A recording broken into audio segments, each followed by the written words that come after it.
नमस्कार, श्री स्वामी समर्थ. स्वागत आहे तुमच्या आपल्या आत्या सोन्याच्या रेसिपीजमध्ये. आज आपण बनवणार आहोत डाळीचे खमंग असे पकोडे अर्थात भजी. साहित्य आहे मोठी वाटी मुगाची डाळ आणि छोटी वाटी हरभरा डाळ.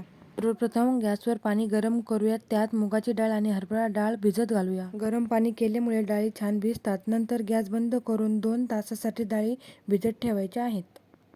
तुम्ही बघू शकता आपल्या डाळींचे मिश्रण किती छानपैकी भिजले आहे. आता आपण हे मिश्रण मिक्सर भांड्यात काढून घेऊया. हे पकोडे चविष्ट आणि खमंग लागतात खायला फार. मिश्रण जारमध्ये काढून झाल्यावर त्यात 4 ते 5 लसूण पाकळ्या आणि हिरव्या मिरच्या टाकायच्या. किती तिखट खातात त्याप्रमाणे हिरव्या मिरच्याचे प्रमाण घ्यायचे आहे. नंतर डाळींचे मिश्रण मिक्सरमधून वाटून घ्यायचे आहे. मस्त. आता एका बाउलमध्ये वाटण काढून घ्यायचे आहे. त्यामध्ये कापलेला कांदा, गावरान कोथिंबीर, चिमूटभर हिंग आणि चवीनुसार मीठ टाकायचे आहे. नंतर त्यात मूठभर बेसन पीठ आणि हळद टाकून वाटण मिक्स करून घ्यायचे आहे. घरात खूप कल्ला चालू होता म्हणून मी व्हॉइस ओव्हर दिलेला आहे, त्यामुळे आवाज असा येत असेल. या वाटणाचे तुम्ही घावणं सुद्धा करू शकतात आणि भजीसुद्धा होते. याचे खूप छान लागतात खायला आणि बनतात सुद्धा पटकन. हे थोडंसंच टाकायचं कारण कांद्याला पाणी सुटतं म्हणून. आता हे पदार्थ मस्त मिक्स करून घ्यायचे आहे एकत्र. छानपैकी मिक्स करून घ्यायचे एकदा. वापर कमी करायचा आहे जेणेकरून मिश्रण जाड राहिले पाहिजे.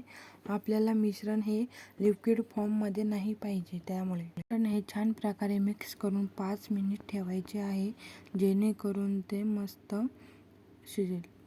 आता गॅसवर तेल गरम झाले आहे. त्यामध्ये पकोडे टाकून घेऊयात आणि मस्तपैकी दोन्ही साईडने तळून घेऊया. पकोडे तळताना नेहमी गॅस हा मंद आचेवर ठेवला पाहिजे जेणेकरून पकोडे हे आतून सुद्धा शिजले जातात. चांगले लाल सोनेरी कलर येऊपर्यंत उलटसुलट करून मस्तपैकी तळून घ्यायचे आहेत. हे छोट्या फॉर्ममध्ये असावे जेणेकरून ते छान तळले जातील. मोठे जर फॉर्ममध्ये आपण ठेवले तर ते आतून तळले जात नाही, त्यामुळे ते खायला कच्चे लागतात.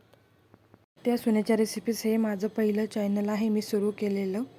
समोर बोलण्याचा माझा काही अनुभव नाही आहे, तरी मी प्रयत्न करत असते. तुम्हाला जर आवडले असेल तर लाईक करा, सबस्क्राईब करा. श्री समर्थाच्या आशीर्वादाने मी हे पाऊल उचललं आहे. याच्यामध्ये मला तुमच्या सपोर्टची खूप गरज आहे. बघा आता भजे किती छान सोनेरी कलरमध्ये तळले गेले आहेत. पकोडे भजे जे आपण म्हणतो ते आपण आता प्लेटमध्ये सर्व करून घेणार आहोत. अशा प्रकारे आपले पकोडे झटपट तयार झाले आहेत. तुम्हाला जर आवडले असेल तर तुम्ही सुद्धा ट्राय करा. खूप चविष्ट लागतात हे खायला. स्वामी समर्थ.